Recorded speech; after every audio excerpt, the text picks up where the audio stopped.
kuungana pamoja na kuenda mbele. Na mkiungana ni mfano moja wa kuleta taifa letu pamoja. Muungane hapa, muwe pamoja, tuungane pande ile tuwe pamoja, wale wengine wa pande ile ya Mlima Kenya waungane, alafu sisi zote tuunganishe nchi yetu zote tukiwa pamoja.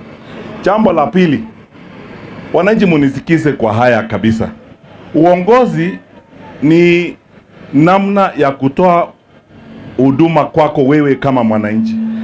Mimi nimekuwa kwa serikali vile mheshimiwa Panyako amesema, vile mheshimiwa Khalwale amesema.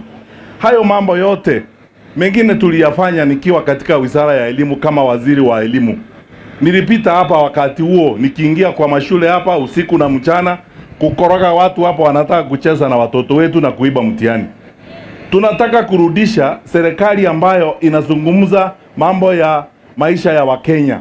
We want Kenya to work again. Kwa sababu Wakenya wanataka nchi ambayo huduma inatolewa kwa wananchi.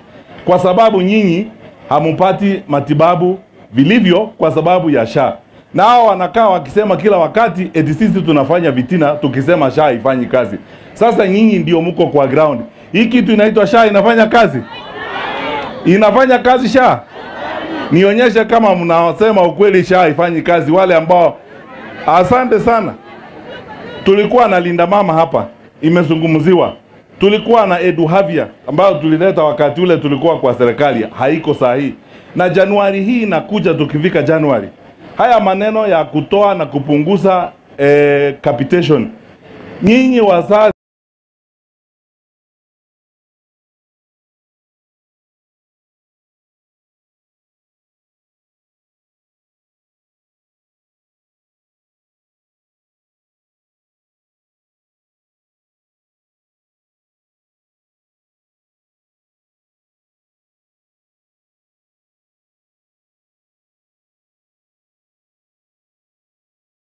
ambao mko na watoto wanaenda day schools, mutaitishwa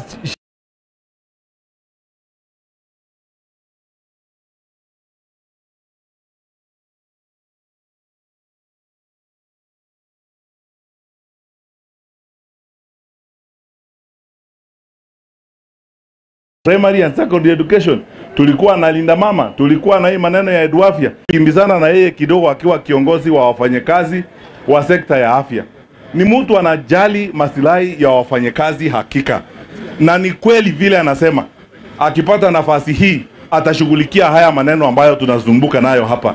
Kwa hivyo ninawaomba vile mumeombwa na wale viongozi wengine.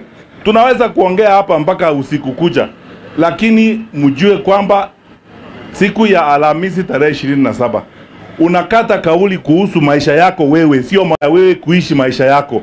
Tunataka wananchi wetu waishi maisha ambayo ni ya heshima, lives of dignity. Si eti kuja kuwekwa hapa mnapewa pesa, baada ya siku hiyo ya kura kila mtu anapotea. Vile hao walidanganya watu wamepotea, wanaendelea kupora nchi pale na kujitajirisha, na wale watu wanaumia ni wananchi nyinyi. Ama namna gani?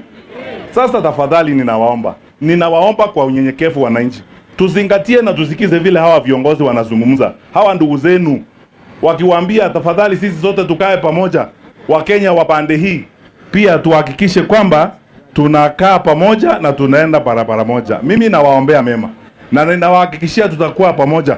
Tutashikana na hawa ndugu zangu vile wamesema, na tutaendelea kuyazungumzia maneno haya, na majaliwa ya Mwenyezi Mungu pamoja na support yenu tutapata nafasi ya kuunda serikali mpya ambayo itarudisha Linda Mama, ambayo itafanya mambo vile inatakiwa kufanya kwa ajili ya manufaa yako wewe mwananchi wa nchi yetu tukufu ya Kenya.